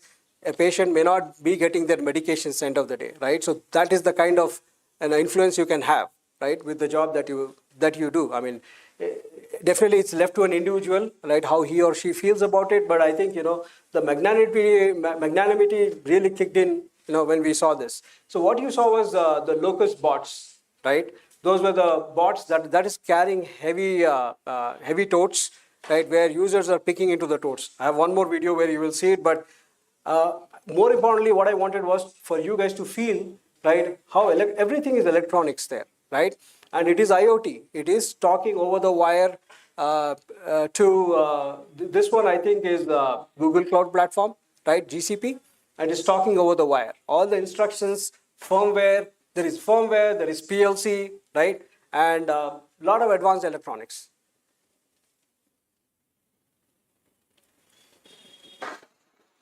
Oh, sorry. Go to the next slide. Right. I'll play this. This is a bit of cool music as well. This is another form of AMR, right? It carries a whole shelf. There it was carrying only totes. This is carrying the whole shelf. It's like, if you have closet in your house, right?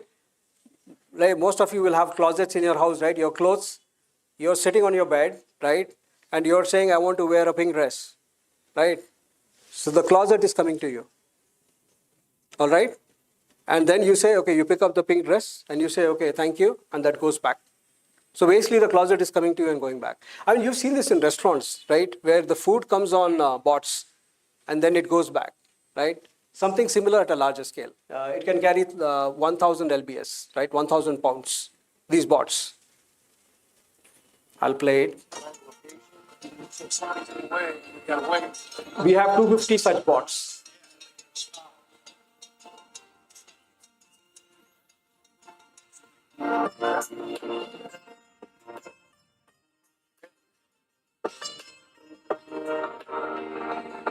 See the bot below. All these are your shelves. It has products in it. And it is maneuvering by itself. Right? There are barcodes, right, stuck on the industrial floor. So that's how it knows its movements. There's a lot of engineering involved, industrial engineering involved before even you come to this step. How does it know where to come, right? There are barcodes. It reads on the floor. It is coming to the user here.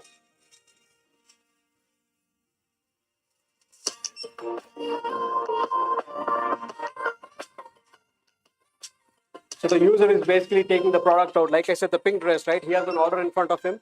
He's fulfilling an order. He's basically picking from those locations. This is something what we call is a tote.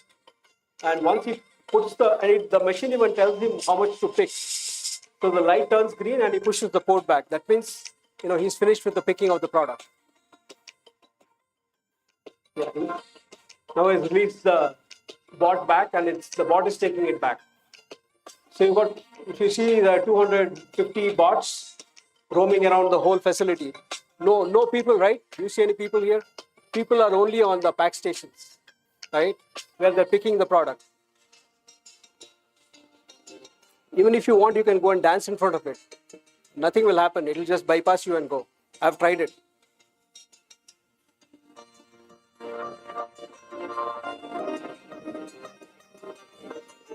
This is again the locust bot I was talking about. This goes with the humans, right? This is something what we call as cobot, right? The user has to pick into this, but it actually takes the user to all the locations and says this is where you need to pick inventory from, right? If you want to fulfill an order, right? These are totes barcoded and they want a tablet. So they'll pick inventory from here and just push in.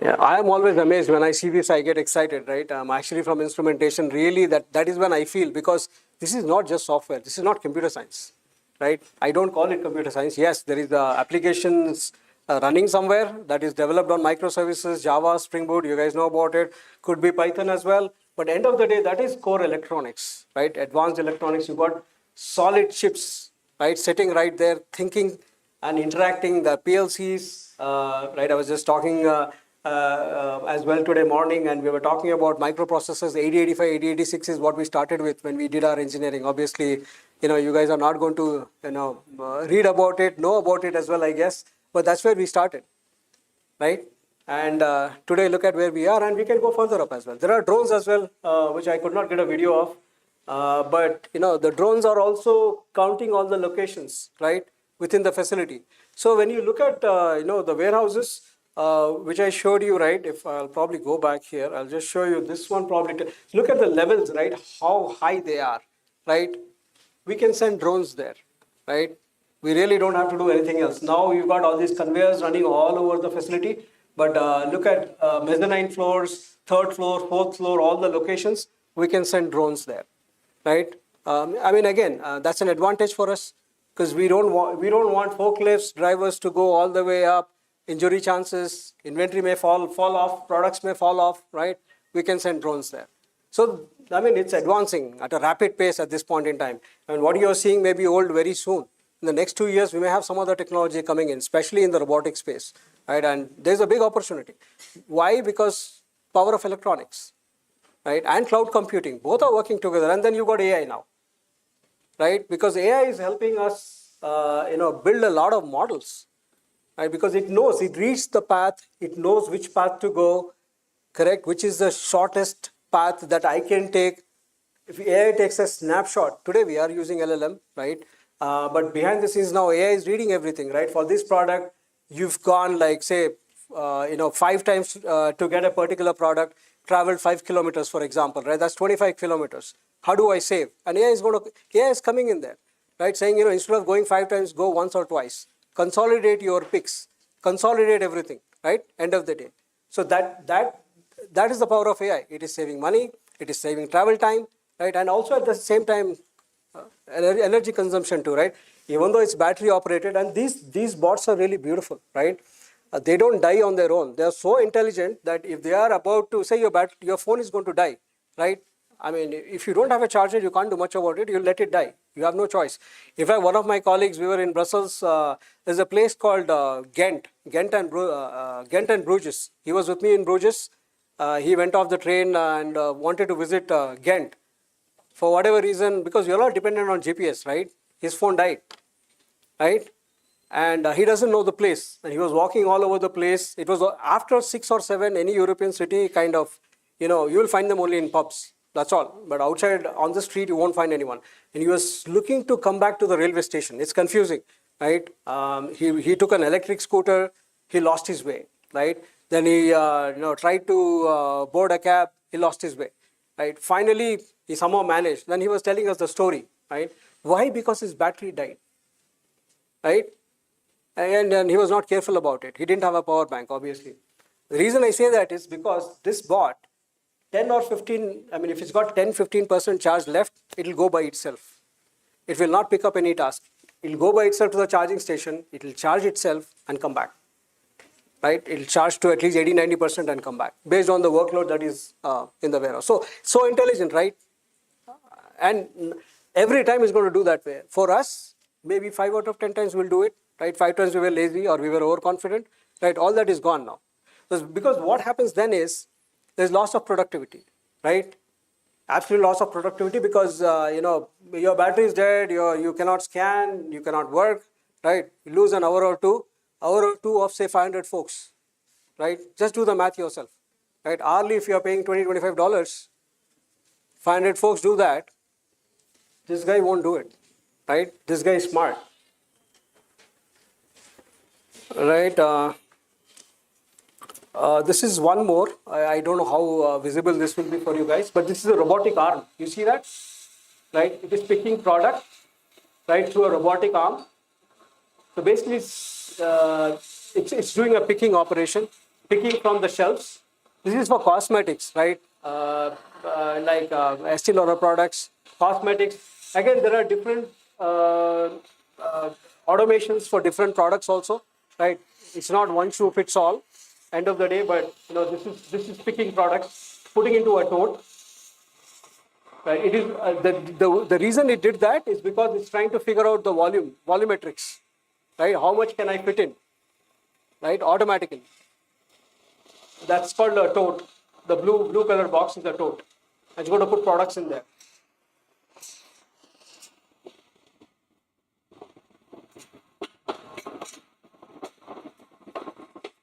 See that it has put products into the tote. Right? These are high-end electronics basically that it's picking right now.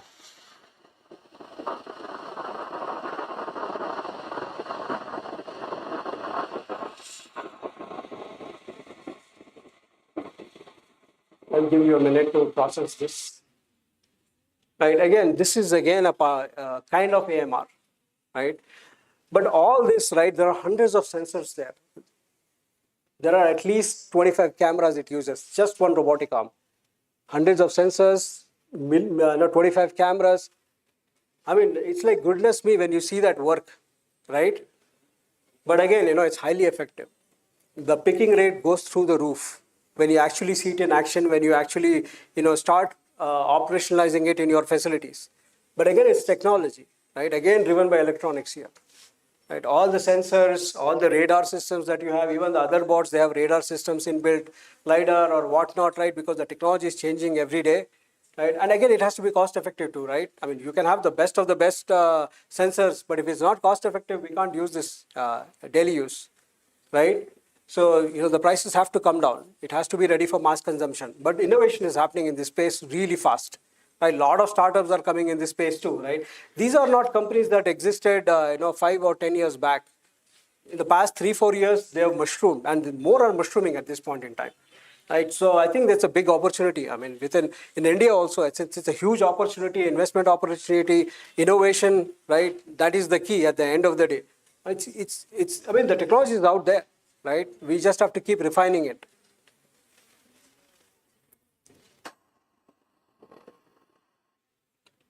Again, this is just how we use AMRs in the facilities, right? You already saw, the video of it. Again, the way we look at it is, increased productivity. I think that is really important for us.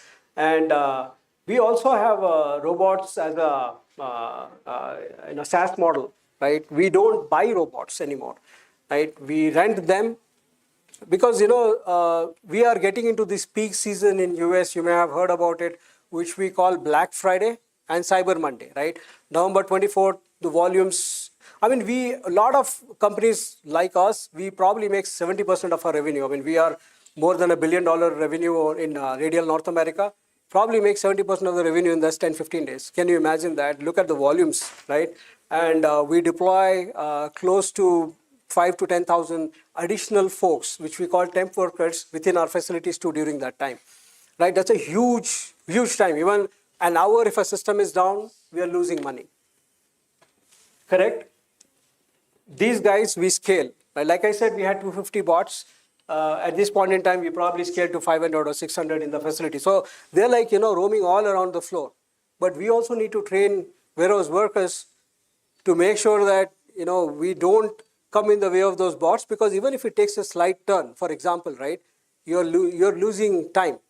At the end of the day, time is money, right? And the competition is really tough, right? Because you want everybody, the expectation is everybody wants it to be delivered in 2 days. Obviously, during the peak season, we have express services, we have ground services, but again, we cannot cater to everybody. I mean, you have to pay for it if you want really 2 days service, right? Or SLA, which is additional during only peak, because the SLA with the clients that we have is sometimes we want to ship in 7 days. Sometimes, we take 10 days. It depends on the volume. But, that competition is huge now, right? Because we need to fulfill to basically ship. Shipping is okay. We work with carriers. We work with the biggest of biggest carriers, UPS. We have FedEx. I mean, they have to also manage load. It's not like, we produce and we are ready and the trucks are coming in, right? Because those trailers are also distributed across, like DHL, for example, Macy's, because everybody is shipping for them, and everybody has a peak season at that point in time, right? So you got to balance it. How does that happen? AI today, right? Earlier, Excel sheets, maybe a software here and there that we are trying to build, because based on the orders that are coming in and how much we can, fulfill and then ship, right? Shipping is not in our hands most of the times because it's on the carriers. They'll have to pick up the product and, basically deliver to the end customers, the final mile delivery basically, right?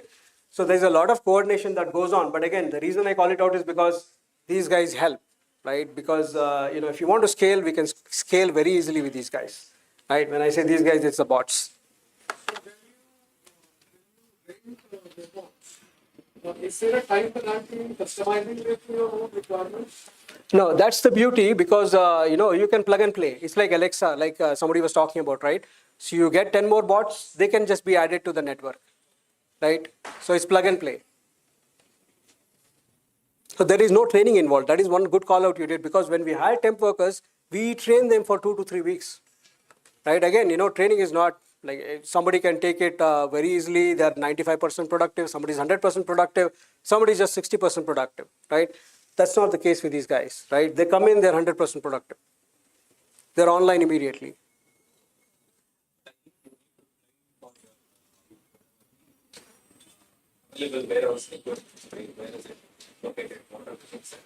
So everything is barcoded, and these guys, especially the locust bots, the location map is fed in. Okay, so it's in the system already. So that is there in their system. So as soon as the bot gets associated, it downloads the location map, right, of the entire warehouse. So automatically it reads the locations, and so the download is very fast, immediate, basically. So there is no training for these guys.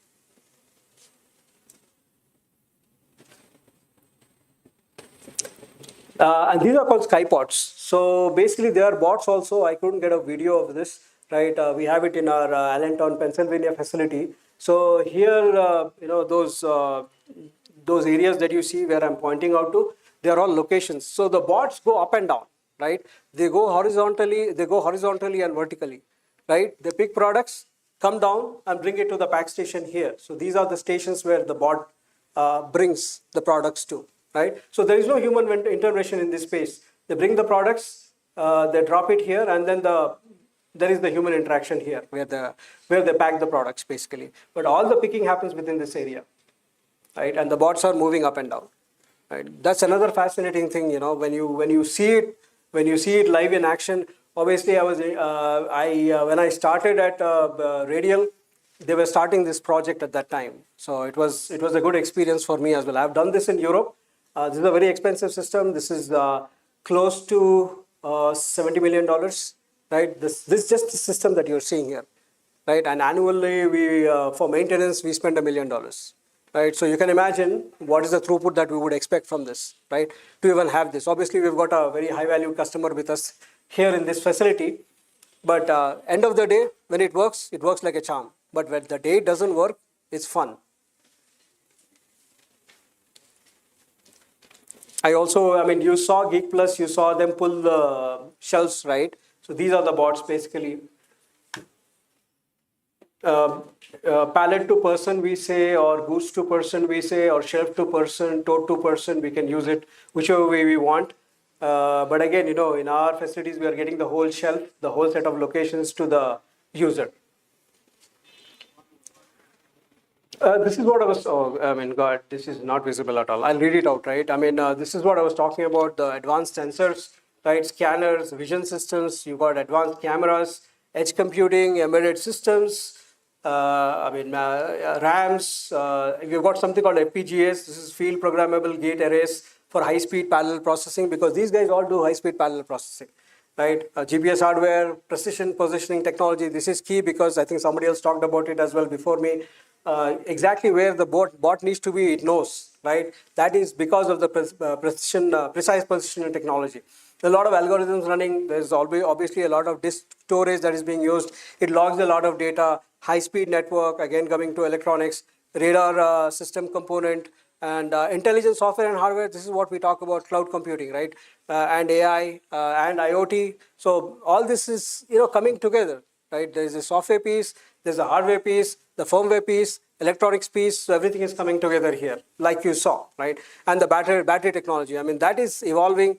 Obviously, it's at a very good space. We are comfortable using these bots with the battery, the charge time or the uptime that we see.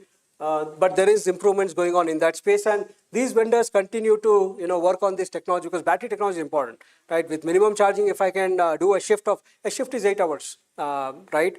So we work 24/7. So you can imagine, right?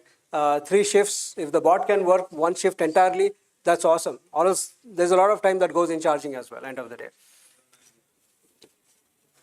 I just want to touch upon transportation. I'm almost close, guys, so please bear with me. Because this is important from a green energy perspective too, right? Because what is my shortest route? That is very important for us, right? So we want to, because everything goes on a trailer, and today 90% of the trailers in US are still run on gas, right? Which is either diesel or petrol in our lingo, right? There's fossil fuel as well. So we want to reduce the emissions.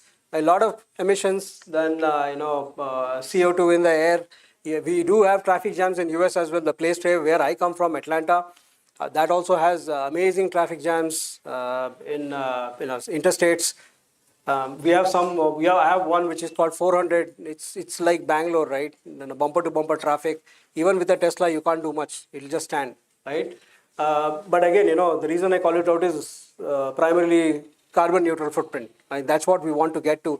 There's a lot of movement of inventory goods happening, at least from a supply chain perspective. There's a big opportunity there.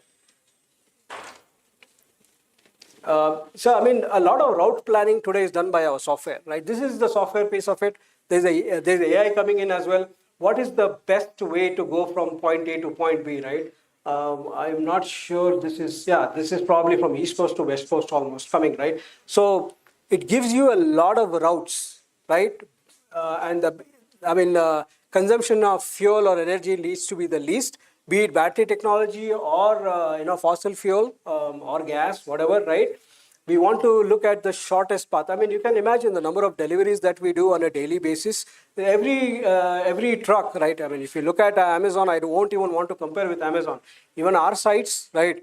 Every 2 hours there are trucks leaving, trailers leaving, right? And they're going to multiple destinations. They're either going to a hub and then getting distributed or going to a destination directly. Just imagine the amount of fuel that is being spent, right?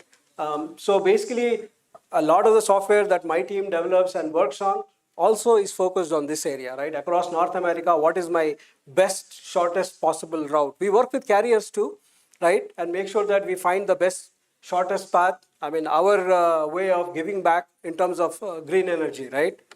Reduce the carbon neutral footprint. I mean, this is again another illustration, right? Like how the software starts mapping, right? And starts looking at what's the best. I mean, this is common today. It's probably, not a big deal, but again, end of the day, this helps because it helps us reduce the carbon footprint no matter what, right?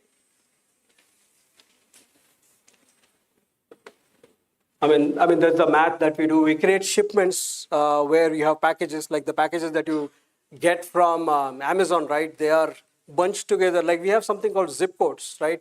So we try to, if there are multiple orders for a zone which has like 5 zip codes, this is your pin code, right? So we try to bunch all our orders and packages for a specific zone. That way the trailer is, the route is efficient and we are able to maximize deliveries basically for a particular zone.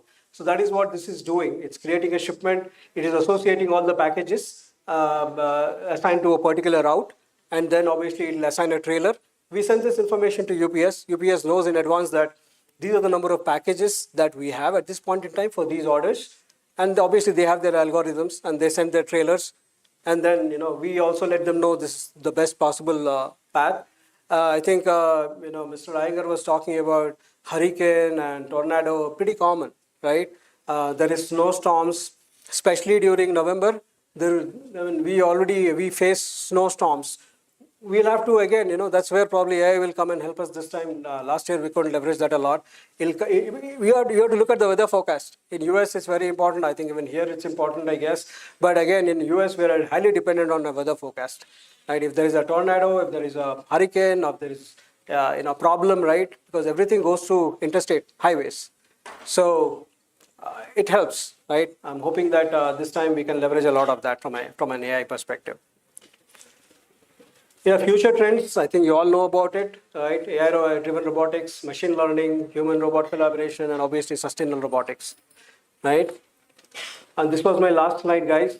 Thank you for your patience. Really appreciate it, and want thank each one of you guys, especially the faculty here, distinguished guests, who have invited me. I think interaction between academia and industry is important. At least you know where these things are used, right, and how valuable it is, and how this is being monetized also, right? More importantly, you guys need to work on stuff, learn stuff, but see how it's applicable in the industry. I think once you go there, right, you'll get the perspective. Why am I studying, right? Why am I doing network analysis? Why am I doing AEC1, AEC2, right? You'll get an idea, right? So I'm talking more from a instrumentation perspective. PyLab, right? There's so many labs, digital lab that you have. Right? If you can map yourself, then you probably can, get an example, real life example, and say, oh, this makes sense, right? I'm not doing to just get 100. That's it. Don't just do it for it. look at real-time life applications. That'll help you in your growth as well, and you'll know the why of it, right? So that's important. Again, thank you so much. I appreciate the opportunity here, and thanks for your time.